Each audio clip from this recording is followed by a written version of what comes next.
no estaban destinadas a mis oídos. Estaba en la cocina con las manos hundidas en el fregadero fregando una sartén que ni siquiera había usado. Una costumbre en realidad.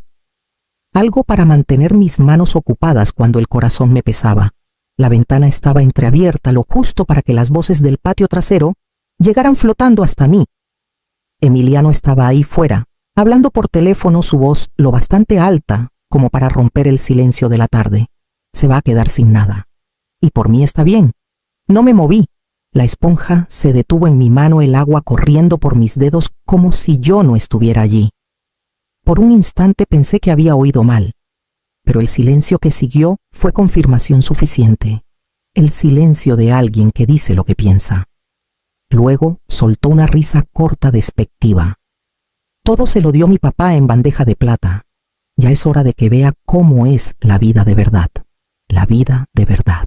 Me sequé las manos lentamente con cuidado de no hacer ruido. Mantuve la espalda recta, los hombros firmes. Había un tazón de papas en la encimera esperando a ser peladas, así que tomé el cuchillo. Mis manos se movían por instinto, pero algo dentro de mí se había detenido por completo. Pensé en los años que pasé horneando pasteles de cumpleaños desde cero, quedándome despierta toda la noche cuando Emiliano tenía gripa, sentada en las gradas en cada partido de fútbol bajo el frío de los sábados. Pensé en la vez que reprobó álgebra y me quedé despierta aprendiendo ecuaciones solo para ayudarlo a pasar. Recordé al pequeño que se dormía en mi hombro en la iglesia, su mano aferrada a mis dedos, como si temiera que desapareciera. Y ahora esto, no lo confronté. No salí al patio ni alcé la voz. Pelé las papas. Con cuidado, rítmicamente, como si eso pudiera disolver el nudo en mi garganta. El dolor en mi pecho se apretó, pero sabía que no debía mostrarlo. Para cuando volvió a entrar ya había puesto la mesa y doblado las servilletas como siempre. Me miró de reojo indescifrable, y yo sonreí como he practicado durante años, suave pequeña. La cena está lista, dije, como si mi mundo no acabara de tambalearse. La casa volvió a quedar en silencio, salvo por el zumbido del lavavajillas y el tic-tac del reloj sobre el refrigerador. Habían pasado 8 meses desde que Javier murió. 8 meses de soportar lo que quedaba. Javier murió un jueves. Cielo despejado, ni una nube a la vista. Siempre decía que esperaba irse en un día nublado, como si el clima tuviera la decencia de estar de luto. Pero no cayó ni una gota de lluvia, ni siquiera una brisa. Solo silencio. Emiliano tomó las riendas antes de que las enfermeras terminaran de cubrir el cuerpo de Javier. En un día redactó el obituario, programó la cremación, organizó el servicio. Solo me hicieron una pregunta, si quería las cenizas en una urna o esparcidas. Dije urna. Emiliano eligió una de mármol que no podía pagar. En el funeral me senté entre desconocidos, rodeada de flores que Javier habría considerado exageradas. Emiliano dio un discurso tan pulido que parecía ensayado. Ni una sola vez me miró. Llevé un papel doblado en mi bolso, unas palabras garabateadas la noche anterior. Nunca las leí. No hubo un momento para mí. Cuando intenté levantarme, Sofía tocó mi muñeca con suavidad, con esa sonrisa tensa y pública, y susurró: «Mejor, deja que Emiliano se encargue». Así que me senté y dejé que mi silencio enterrara a Javier junto con él. Después Sofía comenzó a limpiar las habitaciones. Empezó con el despacho de Javier. Todos sus libros, notas, medallas empaquetados y guardados antes de que terminara la semana. «Necesitamos espacio para el bebé», dijo, aunque no había bebé, ni siquiera planes para uno. Luego vinieron las cortinas nuevas, la pintura neutra, la mesa de café de vidrio que reflejaba el sol de la mañana y me hacía doler los ojos. Hicieron que la casa pareciera un catálogo, un lugar para fotos, no para personas. Mi sillón favorito desapareció un día, sin explicación. Las paredes se volvieron más frías. No hice preguntas. Sabía que no debía. Por las noches me sentaba en el garaje donde aún persistía el leve aroma de Javier, aceite de motor y jabón de pino. Pasaba las manos por sus camisas de franela aún colgadas en un rincón. No hablamos mucho en esos últimos años, no profundamente, no como antes. Se había vuelto silencioso tras la jubilación, como si algo en él se estuviera apagando mucho antes de que su cuerpo lo alcanzara. A veces me preguntaba si él veía lo que estaba pasando, cómo Emiliano me trataba como si fuera un mueble, cómo Sofía ofrecía cumplidos con la afilada precisión de un cuchillo. Tal vez lo notó, tal vez no, pero algo me decía que no se había ido sin un plan. La llamada llegó un lunes por la mañana. El teléfono sonó justo cuando doblaba ropa con las manos metidas en una canasta de camisetas viejas de Javier que no había podido regalar. Casi no contesto. El número era desconocido y últimamente eso solía significar que alguien quería venderme algo o darme condolencias meses tarde. Pero algo en mí, un viejo reflejo tal vez, me hizo tomarlo al tercer timbre. «Señora Valdés», preguntó una voz, tranquila, femenina, mesurada, de esas que te hacen enderezar la espalda.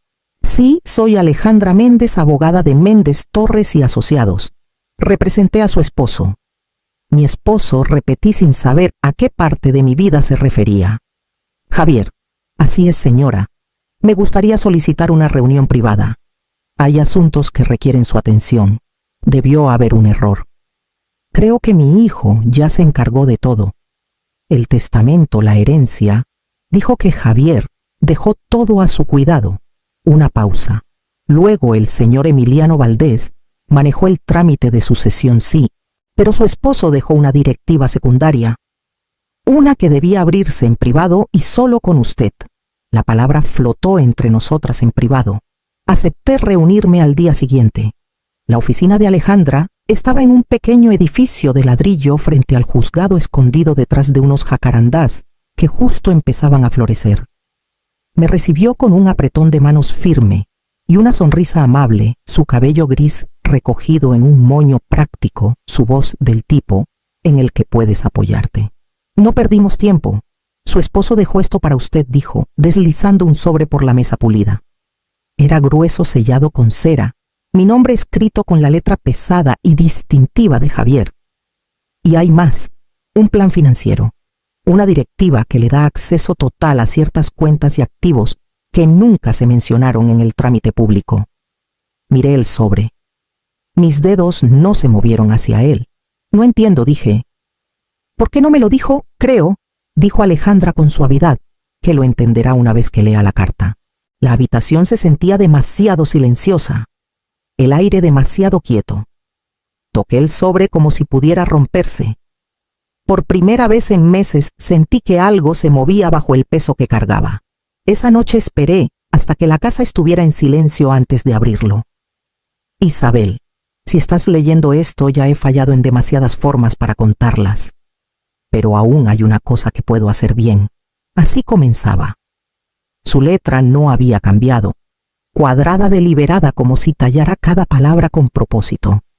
Mis manos temblaron no por el duelo, sino por algo más profundo, reconocimiento tal vez. Una voz que no había escuchado en años hablando al fin con claridad.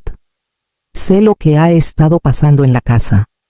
Sé cómo te habla Emiliano cuando cree que nadie lo escucha. Sé que Sofía te ha hecho sentir como inquilina en tu propio hogar. Lo he visto desarrollarse una pequeña indignidad a la vez. Y no hice nada. Hice una pausa parpadeando para contener las lágrimas que no esperaba. Claro que lo sabía.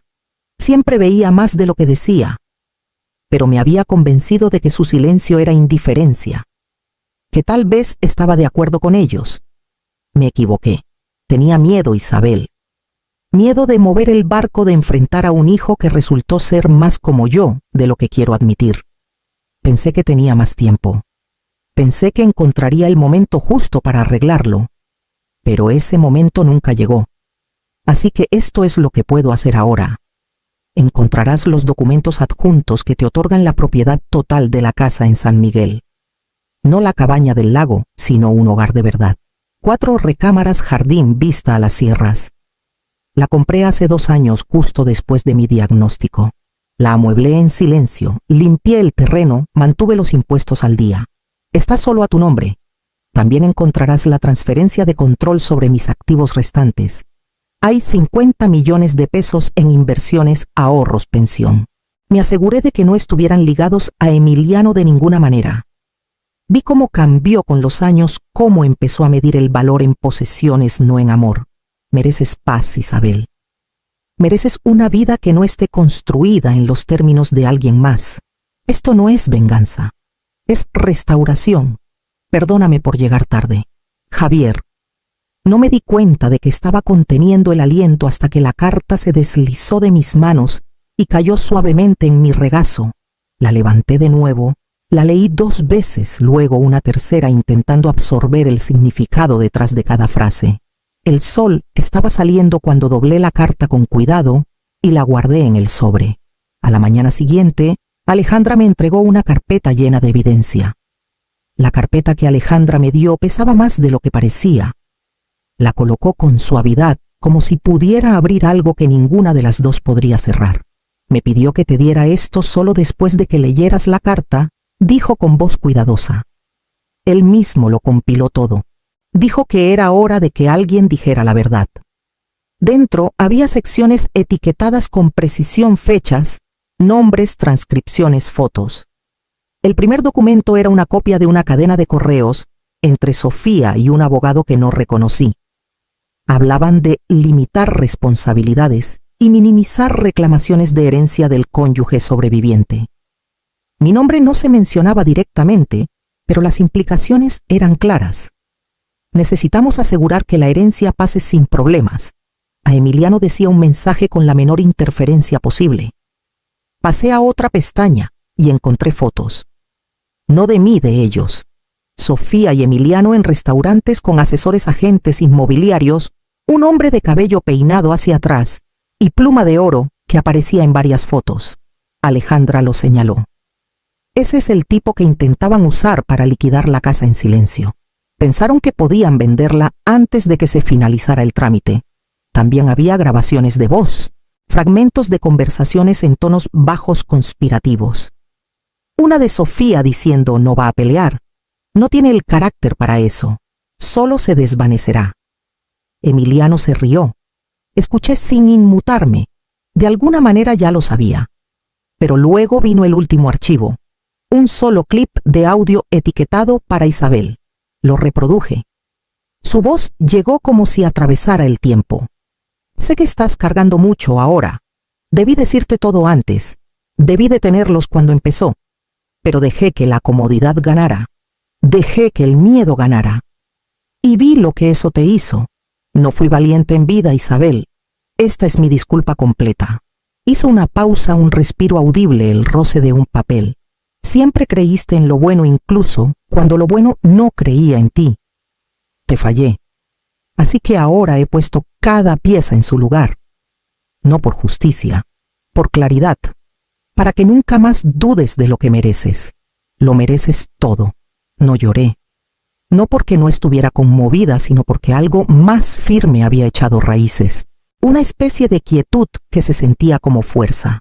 Cerré la carpeta, alicé su borde y miré a Alejandra. Creo que es hora de que escuchen la verdad. Preparé la mesa para 3. No para 4.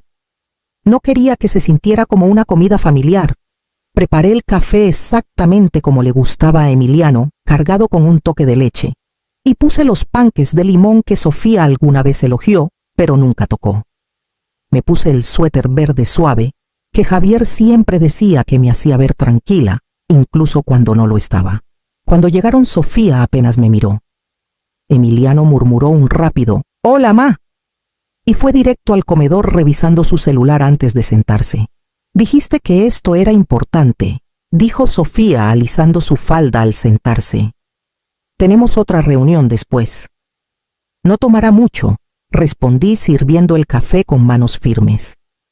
Esperé a que todos tuvieran su taza antes de abrir la carpeta en la mesa. Coloqué la carta de Javier junto a ella sin abrirla para su beneficio, aunque ya casi la había memorizado. La carpeta se abrió como una tormenta silenciosa. Copias del testamento, evidencia, transcripciones, todo lo que Alejandra había preparado. «Esto es de su padre», dije con calma. «Y ahora de mí».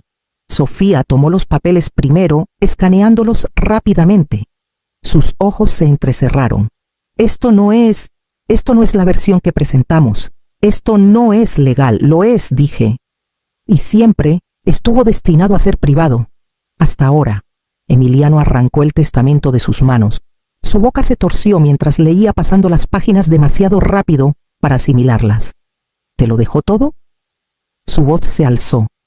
¿Todo te lo dejó a ti? Así es, dije. Porque vio lo que yo fingí no ver. Manipulaste a mi papá. Siseó Sofía. Esto fue planeado. Lo engañaste cuando estaba enfermo. No lo hizo, dijo Alejandra saliendo del pasillo donde había esperado en silencio. Yo presencié la firma. También lo hicieron dos partes independientes. Pasó una evaluación psiquiátrica días antes. Todo es legal. Todo es vinculante. Emiliano se puso de pie empujando su silla hacia atrás. Dijo que la herencia sería compartida. Me lo dijo. Te dejó creer lo que querías, dije, mi voz aún tranquila. Para que mostraras quién eres. Sofía abrió la boca para hablar de nuevo, pero Alejandra levantó una mano. Pueden impugnarlo si quieren, pero no ganarán, y solo gastarán lo poco que les queda intentándolo. Emiliano me miró, y por un instante hubo algo como incredulidad, tal vez incluso dolor. Me levanté y recogí la carpeta. Me voy mañana. Empaqué en silencio. Una maleta, 2 cajas y una bolsa de lona llena de cartas que aún no estaba lista para releer. No me molesté con platos ni fotos enmarcadas. Ya no eran míos. La mayoría habían sido reemplazados, elegidos por Sofía para que combinaran con la paleta de la casa. Grises fríos y blancos afilados, sin espacio para el calor, sin espacio para mí. Al salir al pasillo, la voz de Sofía cortó el silencio. ¿De verdad te vas? Así de fácil. No me giré. No le debía nada. ¿Crees que ese dinero te hace mejor? Espetó. ¿Crees que compensa ser pequeña e invisible? ¿Nada? Emiliano estaba cerca de la isla de la cocina con los brazos cruzados sin decir nada. Siempre había sido su estilo. Dejar que otro hablara, luego reclamar neutralidad cuando el daño ya estaba hecho. Me detuve en la puerta. No necesito el dinero para sentirme completa. Solo necesitaba la verdad. Volvió a llamarme, pero su voz se desvaneció en el fondo como estática en una radio olvidada. Salí sintiendo cómo el peso del aire cambiaba al cerrar la puerta detrás de mí. Alejandra esperaba en su carro estacionado en la acera. No dijo nada cuando subí y lo agradecí. Algunos momentos necesitan silencio. El viaje a San Miguel tomó casi todo el día. No paramos para fotos ni comida. Solo gasolina y quietud. Cuando llegamos a la casa me entregó las llaves, un paquete limpio de documentos y un teléfono prepago. Empieza de nuevo, dijo suavemente. Asentí y entré en un lugar donde nadie había intentado borrarme. Los pisos olían ligeramente a cedro. Las ventanas se abrían a montañas que no necesitaba permiso para mirar. Esa noche cambié mi número. El jardín estaba descuidado cuando llegué, pero Javier ya lo había planeado: filas marcadas, tierra removida, notas en el cobertizo sobre lo que quería cultivar. Empecé con lavanda. Algo resistente que no pide mucho pero da bastante. Trabajaba por las mañanas cuando el sol era suave y el mundo aún no despertaba del todo. La tierra bajo mis uñas se sentía más honesta que cualquier cosa que hubiera tocado en años. A veces hablaba en voz alta sin dirigirme a nadie en particular, pero me gustaba pensar que Javier me escuchaba. Por las tardes leía. Empecé con viejos favoritos, luego me aventuré en memorias de mujeres que habían reconstruido sus vidas desde los escombros. Algunas dejaron matrimonios, otras perdieron hijos. Algunas simplemente se cansaron de ser invisibles. Las entendía a todas. Un volante en la cooperativa me llevó a un grupo de apoyo. Madres en silencio, decía. Cada miércoles por la noche nos reuníamos en el sótano de una iglesia que olía a café y alfombra gastada. No llorábamos mucho. Contábamos historias, no dábamos consejos, escuchábamos. Eso era suficiente. Una mujer, Gloria, me contó que no había sabido de su hijo en 12 años. No sabía si estaba vivo. Le di mi número y le horneé un pie. No hablamos de perdón. Hablamos de qué hacer con el espacio vacío. Con el dinero de Javier, inicié un fondo discreto, pequeñas becas para mujeres mayores de 50 que habían sido excluidas de testamentos, echadas de sus hogares o simplemente intentaban empezar de nuevo. No puse mi nombre. Solo quería que supieran que alguien creía en ellas. No era la vida que solía imaginar, pero era mía. La carta llegó justo después de la primera helada. El sobre llegó a principios de octubre entre un catálogo de semillas y un recibo de donación. Mi nombre estaba escrito en letras mayúsculas que reconocí de inmediato la letra de Emiliano, afilada y urgente. No había dirección de remitente, solo un sello postal de la ciudad que solía llamar hogar. Lo abrí lentamente sin expectativas. No se molestó en cortesías. Mamá, sé que ha pasado mucho tiempo. No estaría escribiendo si no fuera serio. Estamos en problemas. El negocio no sobrevivió a la crisis. Los padres de Sofía nos cortaron. Estamos atrasados con la hipoteca.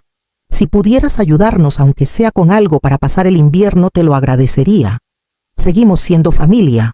Eso tiene que valer algo. Emiliano lo leí 2 veces. Ni una palabra sobre lo que me dijo en el porche. Ni una mención de Javier. Ni una disculpa. Solo necesidad. Volví a meter la carta en el sobre y la guardé en el cajón donde tenía semillas que nunca crecerían en este clima.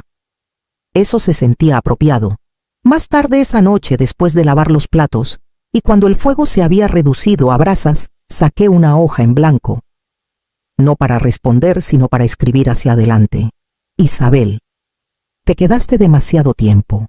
Mantuviste la paz a costa de tu voz. Dejaste que el silencio construyera muros a tu alrededor, pero también sobreviviste. Soportaste lo que otros no habrían soportado. Y cuando la puerta finalmente se abrió, la cruzaste sola. Eso tomó valor. No debes respuestas, no debes rescates, no debes redención a quienes nunca creyeron que importabas. Lo que debes es paz, alegría, quietud y todo lo que decidas querer después. Esto no es venganza, es la vida tranquila que ganaste, con amor de la mujer en la que finalmente te convertiste. Doblé la hoja, la puse en la caja de madera junto a la carta de Javier y salí al jardín. La lavanda se había vuelto quebradiza con el frío, pero el romero mantenía su forma. El cielo comenzaba a suavizarse con la luz de la mañana. Me senté en el banco que construimos juntos y sostuve ambas cartas en mi regazo, sintiendo el peso de 2 voces que finalmente sabían cómo hablar. Y por primera vez en años no sentí la necesidad de estar en ningún otro lugar.